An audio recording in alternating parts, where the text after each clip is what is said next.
I stepped into my mother's house, the soft hum of conversation filling the air, the clinking of glasses, the occasional burst of laughter. The scent of rosemary and garlic lingered in the air, a familiar aroma from my childhood. My mother had always loved hosting grand dinner parties, the kind that made her feel like the matriarch of a perfect family. Except this wasn't a perfect family. I glanced around the dining room, taking in the elaborate table setting, the expensive floral arrangements, the carefully curated atmosphere. Everything was just as I expected. What I didn't expect, however, was the sight of three familiar little faces running towards my mother, arms outstretched, giggling with excitement.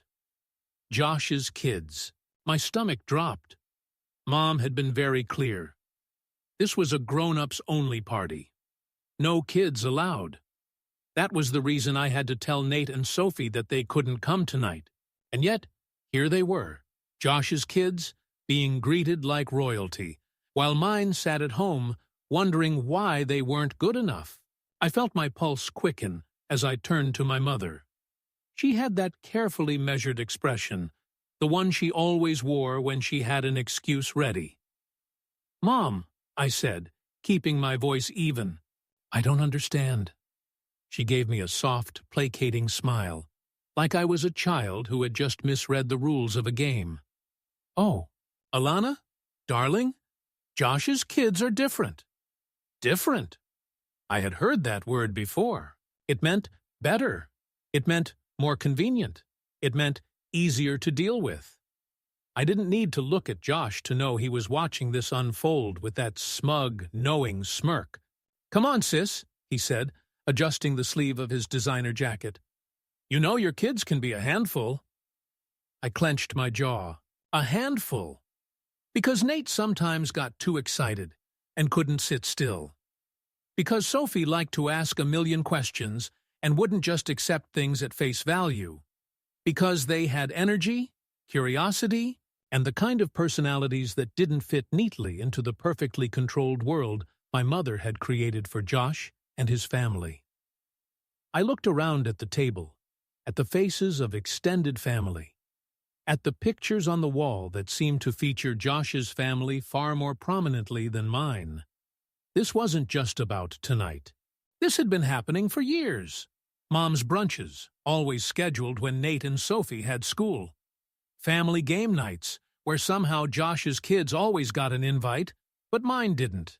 The subtle ways my children had been excluded, pushed to the margins, treated as though they weren't quite enough. I set my glass down, my appetite gone.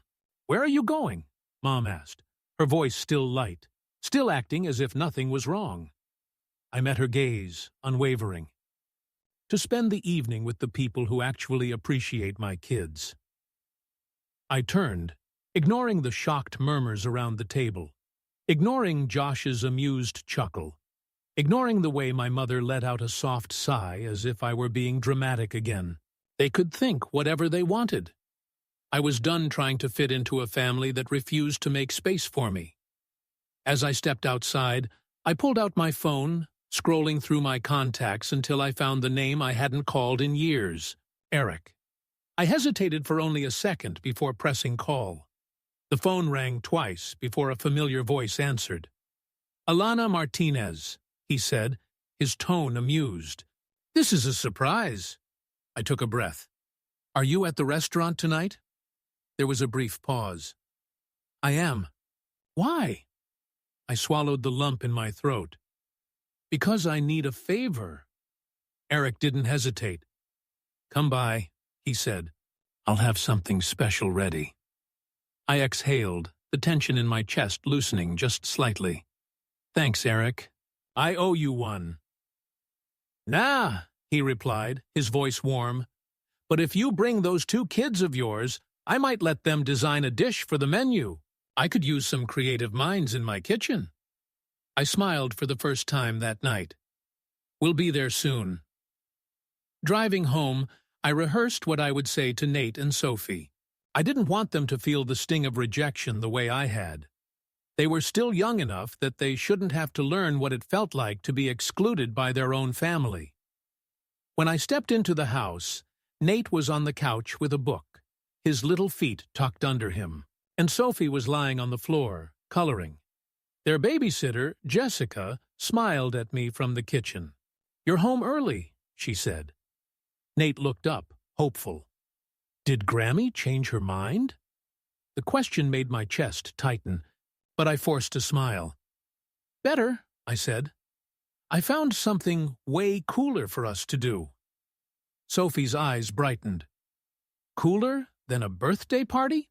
"Way cooler," I assured her. "We're going to a real restaurant, not as customers, but as special guests. Chef Eric invited us to learn how to make something amazing in his kitchen." Both kids gasped. "For real?" Nate asked, already sitting up. "For real," Sophie squealed, jumping to her feet. "We have to dress fancy," I laughed, brushing her hair back from her face. "Wear whatever makes you feel special." As I helped them into their jackets, I thought about how different this night would have been if I had just accepted what my mother had done. If I had sat at that dinner table swallowing my hurt, pretending like it didn't matter. But it did matter, and tonight I was going to show my kids exactly why they never had to settle for places where they weren't welcome. Giardino was warm and lively, the scent of fresh herbs and sizzling garlic filling the air as we stepped inside. Eric was already waiting at the entrance, his chef's coat crisp, his sleeves rolled up. When he saw us, his face broke into a grin. "There's my favorite troublemaker," he said, bending down to high-five Nate. "And the future food critic of America." He winked at Sophie. She giggled, hiding behind me before peeking out. "So," Eric continued, "who's ready to make a mess in my kitchen?" Nate's hand shot up. "Me!" "Thought so." Eric glanced at me. "Alana, come on in. You'll want to see this." He led us through the bustling dining area, past the open kitchen where chefs worked in synchronized chaos, plating dishes with practiced precision. But instead of taking us to a table, Eric brought us behind the counter, into the kitchen itself. "This," he said, gesturing around, "is where the magic happens." Sophie gasped, eyes wide. "We're inside the kitchen?"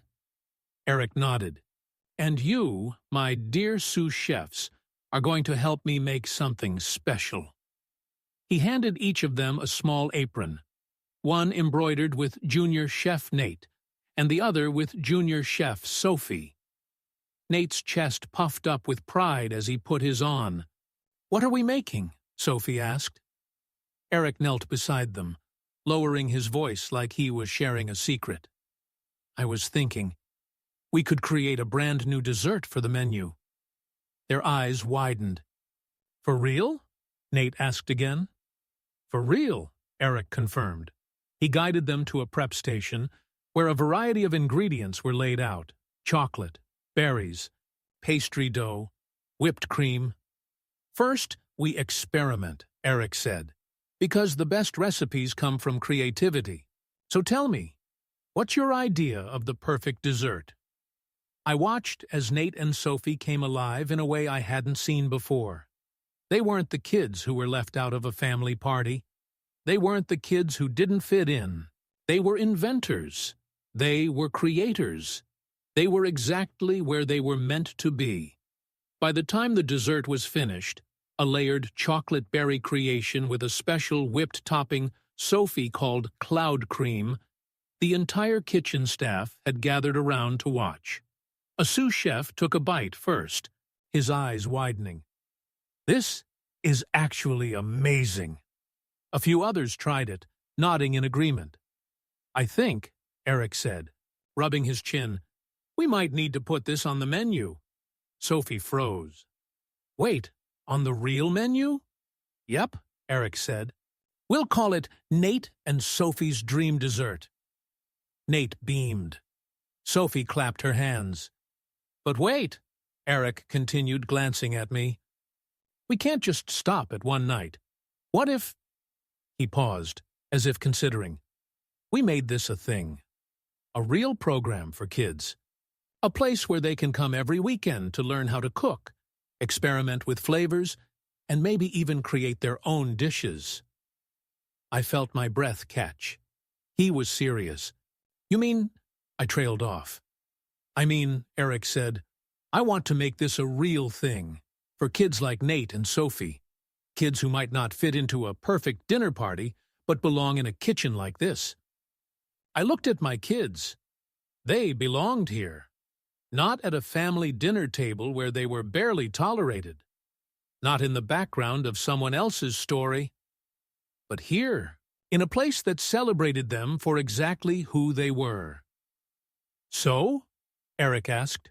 What do you think? I met his gaze, and for the first time in a long time, I felt something other than frustration. I felt hope. I think, I said, smiling, that this is only the beginning.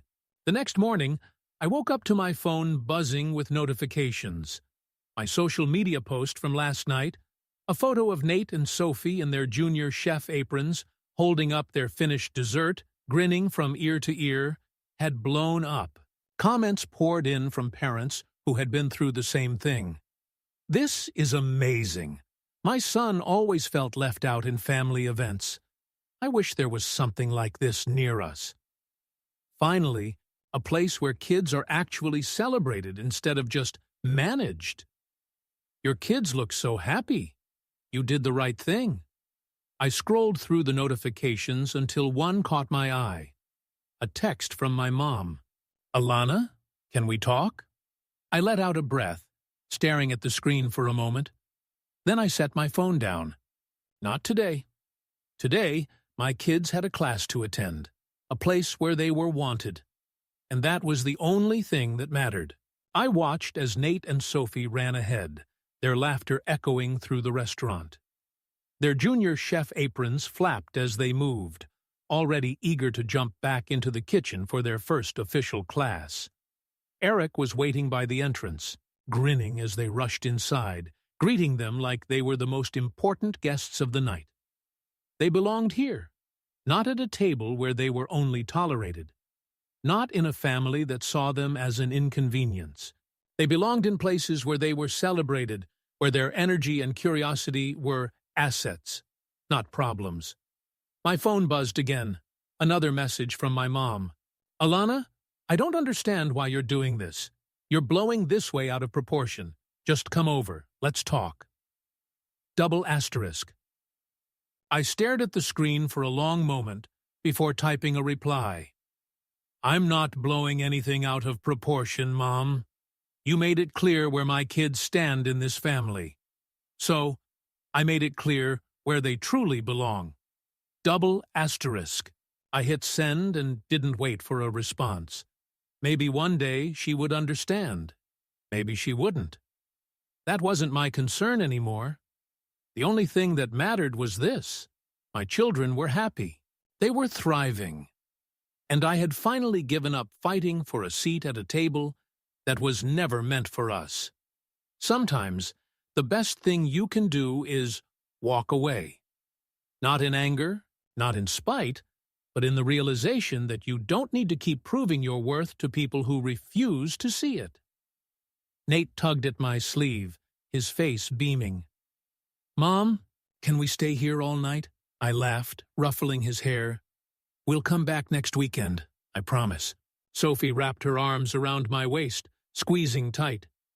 This is better than any party. I hugged her back, glancing around at the restaurant filled with warmth, laughter, and acceptance. She was right. This was so much better than any party.